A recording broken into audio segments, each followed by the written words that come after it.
when we were in the Rocky Mountains this summer, I took a lot of photos, kind of like what you see here, of just mountains and sky and foreground and greenery and a lot of photos like this.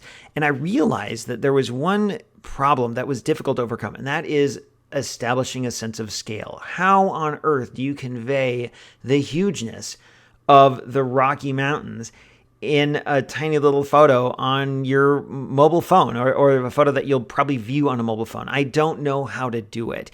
If you get a really wide angle lens, that always helps because it can take in more of the scene.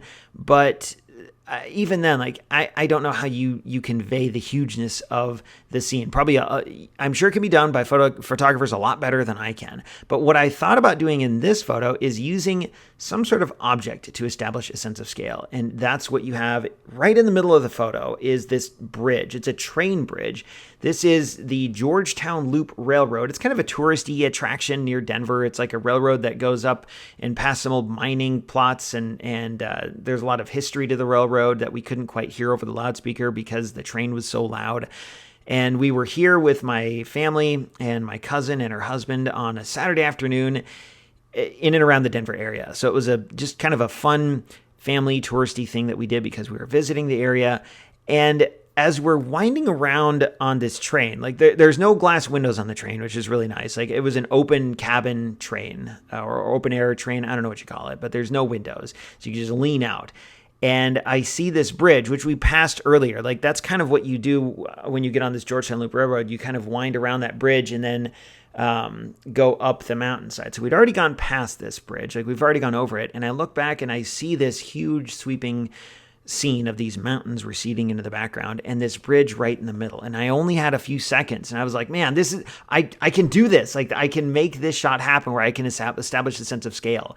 So I put my camera in, I shot at f2.8, which is way overkill. Like it's plenty bright. I could have shot much smaller, like f11, and still gotten basically the same photo. But I just wanted to make sure to minimize any motion blur in the foreground. I'm not entirely sure it worked. If you look at the trees on the right-hand side, they're either out of focus because of the depth of field when you shoot this at f2.8, or they're out of focus because they were moving, like we were moving in the train. Regardless, this is like an uncropped photo. I didn't edit this photo, I think, at all. I don't think I did any editing to this photo. It's what you see is exactly how it was shot, and I'm really happy with how it turned out. Could you tweak the colors a little bit, like make the sky bluer? Sure. But what I really want to do is capture a sense of scale. And that bridge that takes up a tiny portion of the photo helps do that. And when you look at that, instinctively, even if you don't know it's like a railroad bridge, you do get the sense that there's some sort of massive span going across that valley. And my hope is that when you see that, you understand that that's a bridge, whether for trains, cars, something. You understand that's a bridge, and then you start to get a sense of how big this view is. Like if that massive bridge is that tiny, then how much more massive is everything else around it?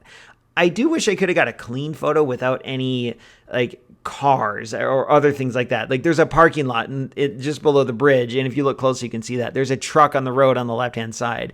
But you know what, the central feature of this, aside from the mountains obviously, is this man-made object, this bridge. So you can't do a photo like this and then say like, well, I wish I could get rid of all the artificial objects, because the artificial object is kind of anchoring the whole image. So anyway, it was fun to take this photo, and I know I say that on a lot of my photos, like it was fun to take this, but it's true. It was fun to take this. And I continue to understand more every day about how to capture the things that I'm seeing in my mind through my camera. And this is another exercise to do that.